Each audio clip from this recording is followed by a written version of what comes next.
Bharat Iran के बीच बातचीत तेज। मध्य पूर्व में चल रहे तनाव को देखते हुए भारत और ईरान के बीच बातचीत तेज हो गई है। दोनों देशों के अधिकारी ऊर्जा सप्लाई और व्यापार से जुड़े मुद्दों पर चर्चा कर रहे हैं। भारत ये सुनिश्चित करना चाहता है कि देश में तेल और गैस की सप्लाई प्रभावित न हो। शेयर बाजार में आज कई बड़ी कंपनियों पर नजर। साथ शेयर बाजार में कई बड़ी कंपनियों के शेयरों पर निवेशकों की नजर रहेगी। इनमें आईटी, एविएशन और इंफ्रास्ट्रक्चर से जुड़ी कंपनियां शामिल हैं। विशेषज्ञों का कहना है कि वैश्विक बाजार और तेल की कीमतों का असर भारतीय बाजार पर भी पड़ सकता है। बीसीसीआई ने टीम इंडिया को 131 करोड़ का इनाम। भारत के T20 विश्व कप जीतने के बाद भारतीय क्रिकेट बोर्ड ने टीम इंडिया को 131 करोड़ रुपए का इनाम देने की घोषणा की है। ये राशि खिलाड़ियों, कोच और सपोर्ट स्टाफ में बांटी जाएगी। भारत ने फाइनल में न्यूजीलैंड को हराकर ये खिताब जीता था और इतिहास रच दिया। दिल्ली में वर्ल्ड पैरा एथलेटिक्स ग्रां प्री शुरू। दिल्ली में वर्ल्ड पैरा एथलेटिक्स ग्रां प्री प्रतियोगिता शुरू हो गई है। इस प्रतियोगिता में 8 देशों के 250 से ज्यादा खिलाड़ी भाग ले रहे हैं। भारत की टीम सबसे बड़ी है, जिसमें 200 से ज्यादा खिलाड़ी शामिल हैं। ये प्रतियोगिता खिलाड़ियों को अंतर्राष्ट्रीय स्तर पर आगे बढ़ने का मौका देगी। प्रधानमंत्री मोदी का आज दक्षिण भारत दौरा। प्रधानमंत्री नरेंद्र मोदी आज केरल और तमिलनाडु के दौरे पर रहेंगे। इस दौरान वे कई विकास परियोजनाओं का उद्घाटन और शिलान्यास करेंगे। साथ ही वे विभिन्न कार्यक्रमों में लोगों को संबोधित भी करेंगे। सरकार का कहना है कि इन परियोजनाओं से क्षेत्र में रोजगार और विकास को बढ़ावा मिलेगा।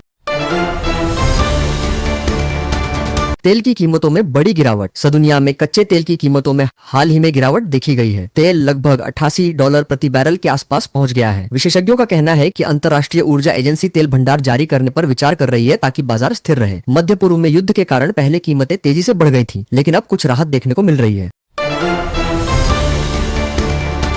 रिलायंस का अमेरिका में $300 अरब का बड़ा निवेश। भारतीय कंपनी रिलायंस ने अमेरिका में एक बहुत बड़ा निवेश करने की घोषणा की है। लगभग $300 अरब की लागत से अमेरिका में नया तेल रिफाइनरी प्रोजेक्ट बनाया जाएगा। यह अमेरिका में पिछले कई दशकों में बनने वाला सबसे बड़ा तेल प्रोजेक्ट माना जा रहा है। इस प्रोजेक्ट से हजारों लोगों को रोजगार मिलने की उम्मीद है और भारत अमेरिका व्यापार संबंध भी मजबूत होंगे।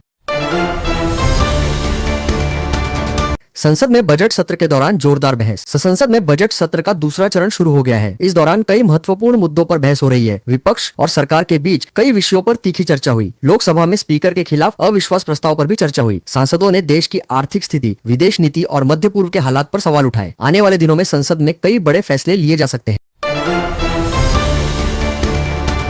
मध्य पूर्व के युद्ध से एलपीजी गैस की कीमतों पर असर। मध्य पूर्व में चल रहे युद्ध और तनाव के कारण दुनिया भर में गैस की सप्लाई प्रभावित हो रही है। इसका असर भारत में एलपीजी गैस की कीमतों पर भी पड़ सकता है। कुछ जगहों पर गैस की कमी की खबरें भी सामने आई हैं। सरकार और तेल कंपनियां स्थिति पर नजर रख रही हैं ताकि लोगों को गैस की कमी का सामना न करना पड़े। विशेषज्ञों का कहना है कि अगर युद्ध लंबा चला तो गैस की कीमतें और बढ़ सकती हैं।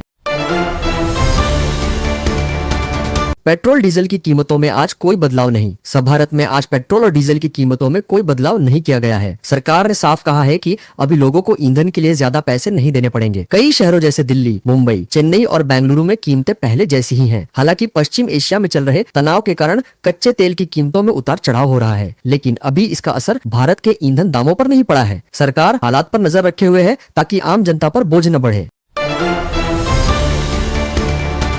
भारत ने जीता T20 विश्व कप 2026। भारत ने क्रिकेट इतिहास में बड़ी उपलब्धि हासिल करते हुए T20 वर्ल्ड कप 2026 का खिताब जीत लिया। फाइनल मैच में भारत ने न्यूजीलैंड को 96 रनों से हराया। अहमदाबाद के नरेंद्र मोदी स्टेडियम में खेले गए इस मैच में भारतीय टीम ने पहले बल्लेबाजी करते हुए 255 रन बनाए। जवाब में न्यूजीलैंड की पूरी टीम 159 रन पर ही आउट हो गई। इस जीत के साथ भारत तीसरी बार T20 विश्व कप चैंपियन बना। इस जीत के बाद पूरे देश में जश्न का माहौल है। खिलाड़ी संजू सैमसन को पूरे टूर्नामेंट में शानदार प्रदर्शन के लिए प्लेयर ऑफ द टूर्नामेंट चुना गया।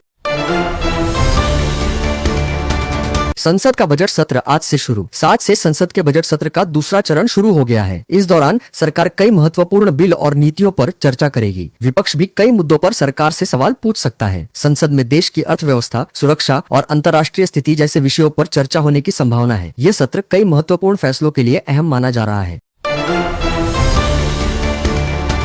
कच्चे तेल की कीमत $100 के पार। अंतर्राष्ट्रीय बाजार में कच्चे तेल की कीमत $100 प्रति बैरल के पार पहुंच गई है। विशेषज्ञों का कहना है कि मध्य पूर्व में चल रहे तनाव के कारण तेल की सप्लाई प्रभावित हो सकती है। इसका असर भारत सहित कई देशों की अर्थव्यवस्था पर पड़ सकता है। अगर कीमतें लंबे समय तक बढ़ी रही तो पेट्रोल, डीजल और अन्य चीजों के दाम भी बढ़ सकते हैं। हालांकि फिलहाल भारत में पेट्रोल और डीजल के दाम स्थिर हैं। शेयर बाजार में बड़ी गिरावट। 4 सप्ताह की शुरुआत में भारतीय शेयर बाजार में भारी गिरावट देखने को मिली। बीएसई सेंसेक्स 2000 से अधिक अंक गिर गया और निफ्टी भी काफी नीचे चला गया। विशेषज्ञों का कहना है कि ये गिरावट मुख्य रूप से वैश्विक तनाव और कच्चे तेल की कीमत बढ़ने के कारण हुई है। कई बैंकिंग और आईटी कंपनियों के शेयर भी नीचे आए हैं। निवेशकों को सावधानी से निवेश करने की सलाह दी जा रही है क्योंकि अंतर्राष्ट्रीय बाजारों में भी अनिश्चितता बनी हुई है। भारत से मध्य पूर्व के लिए 50 उड़ानें। मध्य पूर्व क्षेत्र में तनाव के बावजूद भारत की एयरलाइंस वहां के लिए करीब 50 उड़ानें चलाने की योजना बना रही हैं। नागरिक उड्डयन मंत्रालय ने कहा कि यात्रियों की सुविधा के लिए उड़ानें जारी रहेंगी, लेकिन सुरक्षा का पूरा ध्यान रखा जाएगा। सरकार स्थिति पर लगातार नजर रख रही है और जरूरत पड़ने पर नई सलाह जारी कर सकती है। मौसम विभाग ने जारी किया अलर्ट। भारत मौसम विज्ञान विभाग ने कई राज्यों में बारिश और तेज हवाओं का अलर्ट जारी किया है। बिहार, पश्चिम बंगाल, उत्तर प्रदेश और दिल्ली में बारिश के साथ 50 किलोमीटर प्रति घंटे तक की तेज हवा चल सकती है। वहीं महाराष्ट्र और गुजरात जैसे राज्यों में गर्मी बढ़ने की संभावना है। मौसम विभाग ने लोगों को सावधानी बरतने की सलाह दी है। सोने की कीमतों में तेजी। अंतर्राष्ट्रीय तनाव और आर्थिक अनिश्चितता के कारण सोने की कीमतों में तेजी देखी जा रही है। भारत में सोने का भाव करीब 1.63 लाख रुपये प्रति 10 ग्राम तक पहुंच गया है। निवेशक सुरक्षित निवेश के रूप में सोने की ओर रुख कर रहे हैं। विशेषज्ञों का मानना है कि अगर वैश्विक तनाव जारी रहा तो कीमतें और बढ़ सकती हैं। सीबीएसई बोर्ड परीक्षा जारी। देश भर में सीबीएसई की बोर्ड परीक्षाएं चल रही हैं। लाखों छात्र 10वीं और 12वीं की परीक्षा दे रहे हैं। विशेषज्ञों के अनुसार कुछ पेपर आसान से मध्यम स्तर के रहे हैं। छात्रों और अभिभावकों को सलाह दी गई है कि वे बिना तनाव के तैयारी करें और समय का सही उपयोग करें। सीबीएसई बोर्ड परीक्षा जारी। देश भर में सीबीएसई की बोर्ड परीक्षाएं चल रही हैं। लाखों छात्र 10वीं और 12वीं की परीक्षा दे रहे हैं। विशेषज्ञों के अनुसार कुछ पेपर आसान से मध्यम स्तर के रहे हैं। छात्रों और अभिभावकों को सलाह दी गई है कि वे बिना तनाव के तैयारी करें और समय का सही उपयोग करें। ईरान को मिला नया सुप्रीम लीडर। ईरान में राजनीतिक बदलाव देखने को मिला है। खबरों के अनुसार अयातुल्ला खामेनेई के बाद उनके बेटे मोजतबा खामेनेई को नया सुप्रीम लीडर घोषित किया गया है। ये पद ईरान में सबसे शक्तिशाली माना जाता है। नए नेतृत्व के आने से ईरान की राजनीति और अंतर्राष्ट्रीय संबंधों पर असर पड़ सकता है। दुनिया के कई देश इस बदलाव पर नजर रख रहे हैं। आईपीएल 2026 जल्द शुरू होगा। क्रिकेट प्रेमियों के लिए खुशखबरी है कि आईपीएल 2026 का नया सीजन 28 मार्च से शुरू होने की संभावना है। इस बार भी 10 टीमें भाग लेंगी। टूर्नामेंट के लिए तैयारियां शुरू हो चुकी हैं और कई खिलाड़ियों की नीलामी भी हो चुकी है। आईपीएल दुनिया की सबसे लोकप्रिय क्रिकेट लीगों में से एक है। तेलंगाना में 130 माओवादी सरेंडर। तेलंगाना के मुख्यमंत्री रेवंत रेड्डी के सामने 130 माओवादियों ने हथियार डाले। सीएम ने आखिरी बड़े लीडर गणपति से भी सरेंडर करने की अपील की। ये शांति की बड़ी जीत है। सरकार विकास और बहाली का रास्ता दिखा रही है। माओवाद प्रभावित इलाकों में अब मुख्यधारा में आने का मौका है।